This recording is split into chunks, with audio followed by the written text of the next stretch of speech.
n'abandonne jamais tes rêves. Il faut croire en soi, mais aussi se donner pleinement le temps et les moyens d'atteindre ses objectifs. Transforme chaque idée en projet, car on ne sait jamais. L'avenir pourrait donner raison à ta persévérance. Alors fonce, avance et n'abandonne jamais.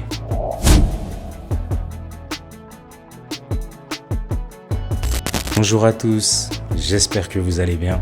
Aujourd'hui, on va parler vrai. Je vais vous dire quelque chose que beaucoup ressentent au fond d'eux.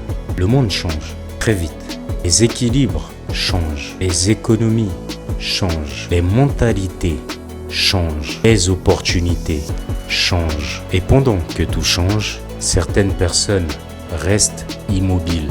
Elles attendent le bon moment, la bonne personne, la bonne aide, la bonne occasion. Mais souvent, ceux qui attendent longtemps regardent les autres passer devant eux. Et aujourd'hui, je le dis clairement, l'Afrique appartiendra à ceux qui agissent maintenant.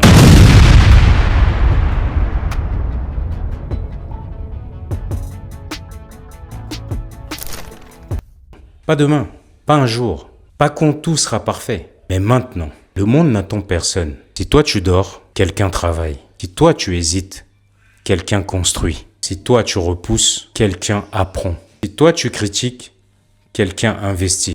C'est dur à entendre pour certains, mais c'est vrai. Beaucoup veulent réussir, mais très peu veulent commencer. Ils veulent le fruit sans planter. Ils veulent la récolte sans labourer. Non, ils veulent le respect sans sacrifice. Et pendant ce temps, ceux qui bougent prennent de l'avance. Aujourd'hui, l'Afrique vit un moment particulier. Une population qui est jeune, des terres qui sont disponibles, un marché qui est en développement, une consommation qui ne cesse d'augmenter, le numérique qui avance. Là où certains voient problème, manque, lenteur, d'autres voient marché, besoin, opportunité, place à prendre. Il faut comprendre une chose, le business consiste souvent à résoudre des problèmes. Donc là où il y a des problèmes, il y a parfois un immense marché. L'Afrique a des défis, oui, mais elle a aussi des opportunités qui sont immenses. Beaucoup disent, je vais attendre. Attendre quoi? Que tout soit parfait, que les prix montent, les terrains doublent, que les marchés soient saturés, que d'autres aient pris les meilleures places. Tu sais quoi? L'histoire récompense rarement les derniers. Quand tout le monde comprend enfin une opportunité, il est déjà trop tard. Ceux qui gagnent le plus tôt, osent tôt, apprennent tôt, se positionnent tôt. Et tu sais quoi? Pour moi, il y a deux catégories de personnes. Les bavards et les bâtisseurs. Concernant les bavards, ils parlent politique toute la journée, critique toute la journée, jalousie toute la journée, excuses toute la journée, mais ne font absolument rien. Quant aux bâtisseurs, eux, ils parlent très peu.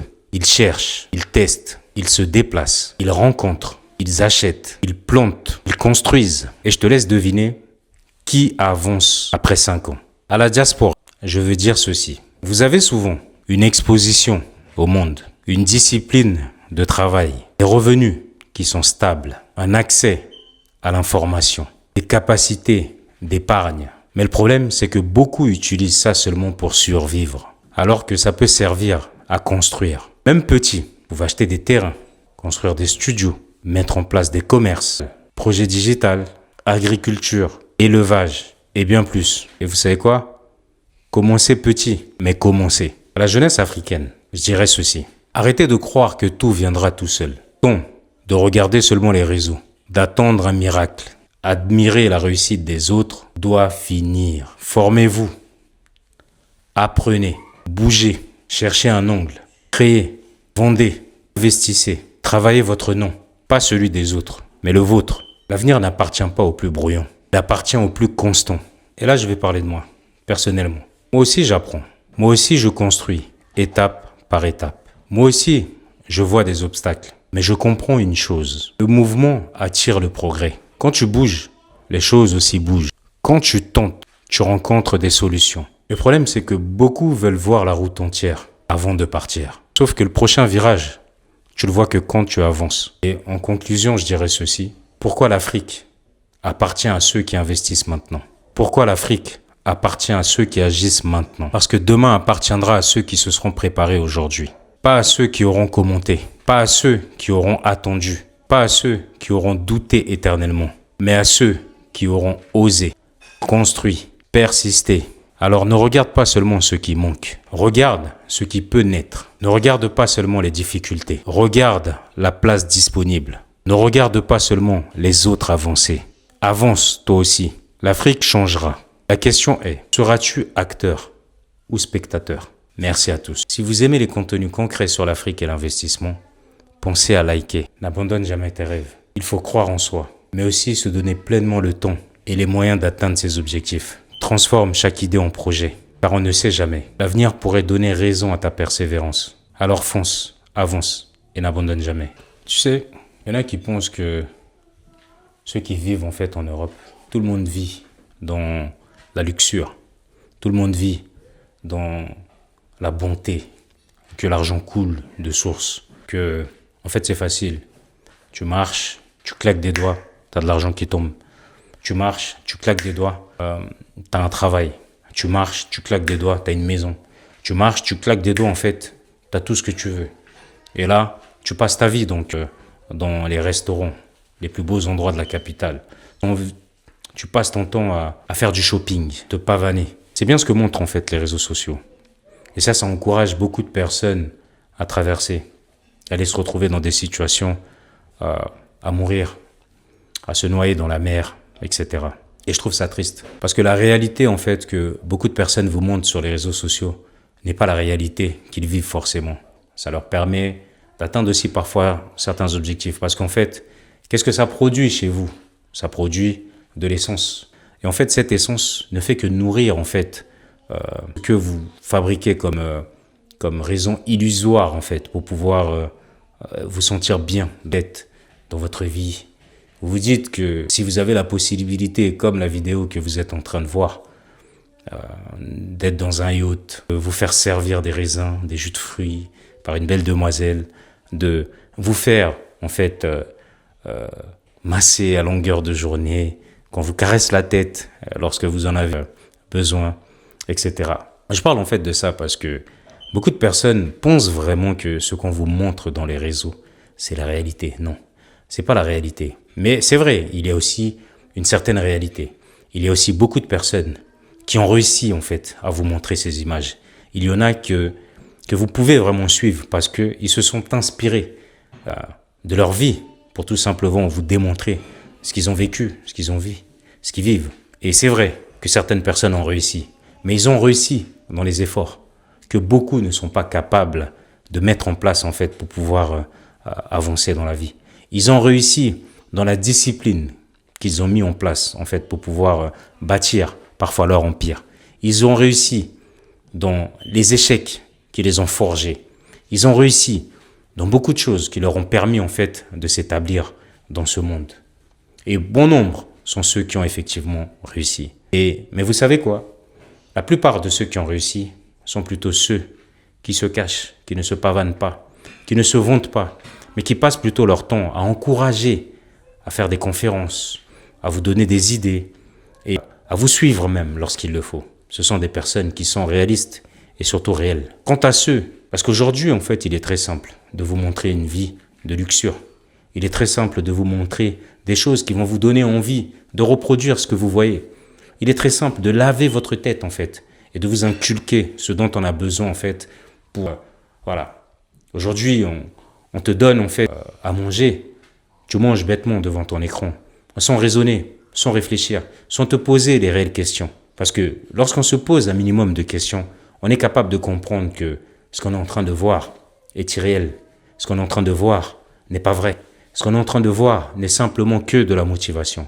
Alors, c'est vrai, et on consomme ce genre d'aliments. Et on le consomme tous les jours. Mais on oublie de passer sur de la discipline. On oublie de mettre en place en fait nos propres idées. Et beaucoup abandonnent, se disant que, mais vu le niveau, parce qu'on arrive à un certain moment dans la vie où on a envie de se comparer en fait aux autres. Mais la meilleure comparaison en fait, c'est vous-même. Et c'est à travers le temps que vous allez comparer. Regardez là où vous avez commencé. Regardez votre vie d'hier. Regardez là où vous en êtes aujourd'hui. Et regardez là où vous pouvez aller demain. Regardez les actions que vous êtes en train de commettre hier. Regardez comment vous étiez en train de diriger votre vie hier et regardez ce que vous devenez aujourd'hui. Regardez les étapes que vous avez traversées hier et regardez là où vous en êtes aujourd'hui. Alors si rien n'a changé, il y a plusieurs choses. Soit vous n'avez pas pris le temps de réfléchir, de raisonner et de vous rendre compte qu'effectivement vous avez besoin d'augmenter, de up, de passer à autre chose, à d'autres étapes dans votre vie. Vous n'avez pas pris la peine de comprendre ou alors vous n'avez pas d'ambition personnelle de réussir. Vous n'avez pas d'ambition personnelle de pouvoir atteindre certains objectifs que vous pouvez vous-même aussi vous fixer. Ne vous comparez pas aux autres. C'est une mauvaise comparaison que de se comparer aux autres. Parce que vous ne connaissez pas en fait leur chemin. Vous ne connaissez pas par quel obstacle ils sont passés. Vous ne connaissez pas leur vie. Vous ne connaissez pas leurs difficultés. Alors, ce qu'on peut vous montrer face caméra n'est pas forcément la réalité. Faites très attention. Moi, je me bats personnellement pour montrer la réalité. Moi, je me bats personnellement pour dire que j'ai commencé là et que je sais qu'avec des efforts, j'atteindrai cette étape, puis je serai là et puis je serai encore plus au-dessus. Parce que je pense que quand on met en place une certaine discipline, quand on respecte ses projets, quand on respecte les étapes à suivre et qu'on est vraiment pointueux sur chaque détail, eh ben on peut arriver. On peut arriver, mais on doit pouvoir avoir cette vision qui est vraiment lointaine, qui nous permet d'anticiper chaque chose, chaque erreur, et de corriger étape par étape dans les difficultés que l'on rencontre. Si on avait prévu tant à tel moment, ben il faudrait peut-être ajuster parce qu'il y a tel événement qui va se produire. Si on avait prévu tant à tel moment, ben il faudra peut-être revoir ça à la hausse parce qu'il y a tel problème que l'on va rencontrer, etc. Le monde s'ajuste. Et donc, nous, êtres humains, on doit pouvoir ajuster aussi certains paramètres. Et je reviens à nouveau sur cela. Ces frères qui se perdent à la mer, je trouve ça triste. Parce que bon nombre, en fait, on leur fait miroiter la vie en Europe, aux États-Unis et ailleurs dans le monde. Ce que vous voyez n'est pas forcément réel. J'ai eu des conversations avec des personnes qui sont au pays, qui disaient, et qui m'ont souvent dit et qui m'ont répété, mais oh, toi tu te moques de nous. Tu te moques de nous, tu vis bien là-bas et tu viens mentir aux autres ici que non, il faut rester en Afrique, il faut rester en Afrique. Mais pourquoi toi-même tu restes pas en Afrique? J'ai expliqué. J'ai dit non. En fait, le problème n'est pas de rester en Afrique. Le problème, c'est de se battre pour améliorer ses conditions de vie. Tu vis dans la misère. C'est pas parce que tel ou un tel, bien qu'il y a beaucoup de paramètres, et je n'en disconviens pas, et il n'y a même pas de débat là-dessus. Il y a beaucoup de paramètres qui font que, effectivement, les conditions ne sont pas propices peut-être à l'évolution personnelle, peut-être à énormément de choses. Et j'en suis conscient. Mais je pense que, comme partout ailleurs, et je le répéterai jamais assez, comme partout ailleurs, il faut quand même avoir des capacités d'adaptation. On doit pouvoir s'adapter à son environnement. Prenons un exemple, tout ce qui existe. Vous allez prendre des fleurs, vous allez prendre des animaux, vous allez prendre tout. Alors combien de fois, nous, êtres humains, qui avons des capacités pour raisonner, qui avons un cerveau, qui avons des yeux pour voir, de la communication, qui avons voilà 2 bras, 2 jambes et 2 bouts. Qu'est-ce que nous ne pouvons pas anticiper en fait? Qu'est-ce que nous ne pouvons pas résoudre comme problème? Qu'est-ce que nous ne pouvons pas adapter comme solution? Là, il m'a été répondu, oui, mais non, mais toi tu dis ça parce que c'est facile pour toi. Toi tu étais là-bas, tu as construit là-bas. J'ai dit oui, je n'en disconviens pas. C'est une réalité. Mais tu sais, l'Europe aussi a ses réalités. J'ai vu beaucoup de personnes, en fait, qui ont craqué ici. Ils sont des tas. Dans mon entourage, il y en a. Auprès de mes amis, dans les autres entourages, il y en a. Beaucoup de personnes se sont perdues ici. Traversons. Et beaucoup ont laissé des situations qu'ils avaient commencé à mettre en place en Afrique. Que ce soit des business, que ce soit des marchés, que ce soit parce qu'on leur a fait miroiter une vie. Et je raconterai jamais assez cette histoire. Tu sais, j'ai connu une personne très proche qui venait du pays, donc de la République du Congo, et qui était commerçant. Et je peux vous assurer, il y a des moments lorsqu'il venait ici, il pouvait arriver avec 40 000 euros pour acheter du matériel et redescendre au niveau du pays pour aller vendre. Cette personne vivait bien. Mais quand tu vois en fait son mode de vie, il était locataire. Donc il louait une espèce de villa et il était bien dans sa villa. Et une villa qui devait payer peut-être 500 000, quelque chose comme ça. Et donc, il avait, écoutez bien, la capacité de venir en Europe avec 40 000 euros que j'ai vu de mes propres yeux. Et donc, en tant que commerçant, Il achetait du matériel parce que je l'accompagnais moi aussi à aller acheter du matériel. Et franchement, qu'il m'excuse de l'avoir pris comme exemple, mais je ne dis ni son nom, ni qui il est, etc. Je ne dévoile pas son identité. Mais je dévoile en fait cet exemple parce que je pense que beaucoup ont besoin d'entendre aussi ce genre de choses pour pouvoir corriger un petit peu le tir. Et donc, je l'accompagnais à aller faire des achats. Et t'imagines que cette personne, il traînait en fait dans un milieu où bon nombre de mes compatriotes aiment se retrouver, parler de la vie, parler un peu de tout et de n'importe quoi. Bref, c'est plutôt une vie qu'ils affectionnent. Je vais pas dénigrer parce que chacun est ce qu'il est, parce que voilà, c'est leur mode de vie. Et je pense que peut-être qu'ils ont besoin de se retrouver, de créer des ambiances un petit peu qu'ils avaient laissées au pays. Mais bien que voilà, si tu veux l'ambiance du pays, va la vivre au pays. Parce qu'ici, c'est le charbon. Ici, c'est travailler. Ici, c'est la tête qui fonctionne. Ici, il faut calculer. Ici, c'est voilà, mettre en place des projets durables au niveau de la vie pour pouvoir s'en sortir. Et bref, donc cette personne est restée plutôt cloîtrée dans ce milieu. Et lorsque je le conseillais, je lui disais, mais en fait, qu'est-ce que tu penses en fait de ce que tu as envie de faire? Parce que non, on lui avait expliqué qu'ici on vivait bien et qu'il pouvait mieux s'en sortir. Et voilà, quand il voyait les ambiances, à chaque fois qu'il repartait, il était pressé en fait de revenir. Il oubliait même son objectif premier, qui était de venir acheter du matériel et de faire transporter, d'aller revendre pour qu'il gagne encore plus d'argent et revenir faire la même chose et faire asseoir même un business. Donc, il y avait aussi beaucoup de, j'ai envie de dire, il n'y avait pas assez de vision en fait pour une personne avec 40 000 euros qui est capable en fait de transporter 40 000 euros, de ramener 40 000 euros en Europe et de faire vraiment asseoir un business au niveau du pays. Tu sens que c'était une routine. Voilà, je vends, je fais un peu de marge, je repars, j'achète, je reviens, je vends, je fais de la marge, etc. Donc c'est tout ce que, voilà, le système était rodé comme ça. Mais il n'y avait pas une envie vraiment de faire asseoir les choses. Je ne veux pas dire une envie, peut-être qu'il ne savait pas tout simplement, mais j'ai conseillé cette personne. Mais je n'ai pas réussi en fait à lui donner raison. Je n'ai pas réussi en fait à lui faire comprendre et lui faire prendre conscience surtout qu'il allait faire une grosse erreur. Et au final, donc c'est une personne qui est venue, et moi pensant qu'il allait en fait repartir, il n'a jamais voulu repartir. Donc il s'est retrouvé en fait à aller habiter chez une personne aussi très proche. Et au final, sa vie, je ne dis pas, quand vous voyez la personne, et je l'ai croisé 2 fois, 3 fois, j'étais triste en fait pour lui. Et tu sentais également de la tristesse dans ses yeux. Mais tu sentais que c'est une personne qui s'était déjà vantée au niveau du pays et qui n'arrivait pas à faire marche arrière, de repartir mettre en place un petit peu son commerce. Et lorsque je lui disais, mais comment tu vas faire pour tes business? Oui, mais non, mais j'en ai laissé assez là-bas, on va vendre. Et vous-même, vous savez que lorsque vous êtes mal entouré, que ce soit ici ou là-bas, ça va très vite. Très vite. Donc, à partir du moment où les membres de sa famille qui géraient en fait son business se sont rendus compte qu'il allait mettre un peu plus de temps là-bas, ils ont vendu son matériel et il n'a jamais touché en fait à l'argent. Donc ici, très malheureux. Une personne qui venait avec 40 000 euros, qui était capable de t'offrir un cadeau de 200, 500 euros parce que tu l'accompagnais en fait juste pour faire ses achats, quand tu le revois en fait, c'est triste. Tu te gênes. Tu as envie d'aider en fait la personne. Tu vois que non, mais elle est vraiment dans des difficultés. Tu vois l'état de la personne. Et tu vois maintenant ce qu'elle est réduite à faire. Tu te dis non, c'est pas possible. Quelle vision. Quel gâchis surtout. Ils sont nombreux comme ça. À cause de ce que vous voyez sur les réseaux sociaux. À cause de ce qu'on vous montre sur les réseaux sociaux. À cause de ça. Vous venez vivre des vies ici qui ne sont pas les vôtres. Et vous venez donc souffrir pour rien. Alors que vous pouvez bâtir dans votre pays. Vous êtes capable de bâtir des empires. Vous me direz, oui, mais non, quand tu commences, machin, tu as des problèmes. Moi, je sais. Et j'ai vu une vidéo qui m'avait énormément touché.